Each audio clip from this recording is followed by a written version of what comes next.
पाण्याची सुविधा नाही सरकारची मुंबईमध्ये.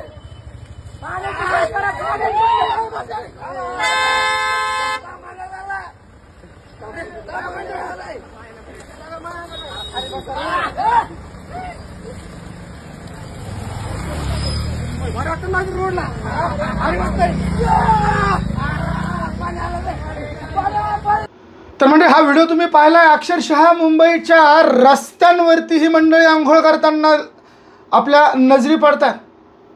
रस्त्यावरती आंघोळ का करतात? तर आता मुंबईला या पद्धतीनं वेठीस धरण्याचा प्रयत्न आहे का, असे काही जाणकार सांगत आहेत. तर मराठा समर्थक हे यामध्ये सरकारला धडा शिकवण्याची हीच योग्य पद्धत आहे असं कॅप्शनमध्ये लिहित आहे. तर आता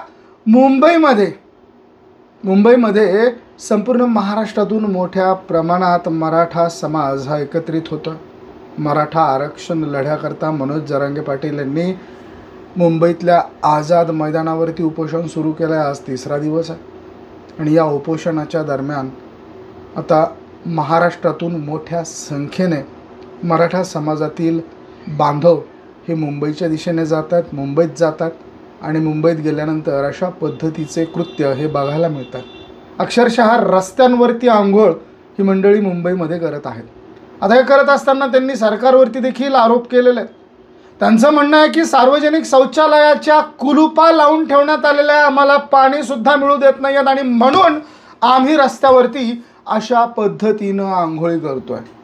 आता भर रस्त्यात येणाऱ्या जाणाऱ्या वाहतुकीला थांबवून ही मंडळी आंघोळ करताना दिसत आहे. तर असे हे असंख्य व्हिडिओ सध्या सोशल मीडियावरती मोठ्या प्रमाणात व्हायरल होत आहे. म्हणजे याबद्दल तुम्हाला काय वाटतं? तुमच्या प्रतिक्रिया अवश्य नोंद करा.